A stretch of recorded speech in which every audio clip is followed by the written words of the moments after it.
Chapter 5. You, son of man, take a sharp sword, as a barber's razor shall you take it to you, and cause it to pass on your head and on your beard. Then take balances to weigh and divide the hair. A third part shall you burn in the fire in the midst of the city, when the days of the siege are fulfilled. And you shall take a third part, and strike with the sword round about it, and a third part you shall scatter to the wind, and I will draw out a sword after them. You shall take of it a few in number, and bind them in your skirts. Of these again shall you take, and cast them into the midst of the fire, and burn them in the fire.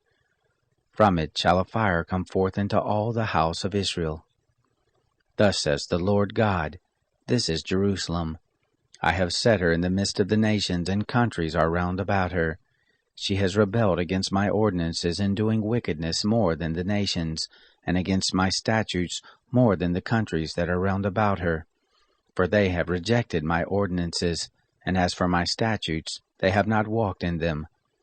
Therefore thus says the Lord God, Because you are turbulent more than the nations that are round about you, and have not walked in my statutes, neither have kept my ordinances, neither have done after the ordinances of the nations that are round about you.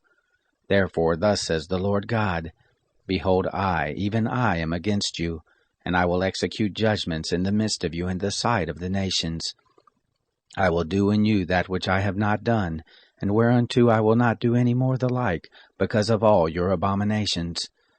Therefore the fathers shall eat the sons in the midst of you, and the sons shall eat their fathers, and I will execute judgments on you, and the whole remnant of you I will scatter to all the winds.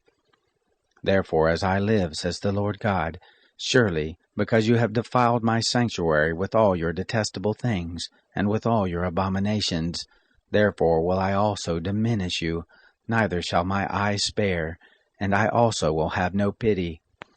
A third part of you shall die with the pestilence, and with the famine shall they be consumed in the midst of you. And a third part shall fall by the sword round about you, and a third part I will scatter to all the winds, and will draw out a sword after them.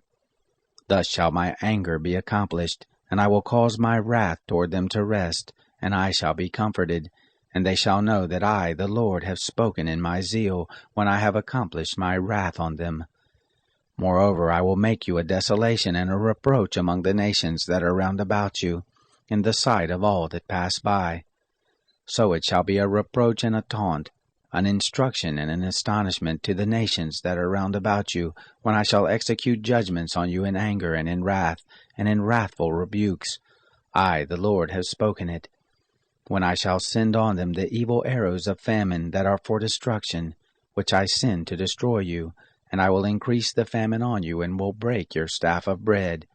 And I will send on you famine and evil animals, and they shall bereave you, and pestilence and blood shall pass through you, and I will bring the sword on you. I, the Lord, have spoken it.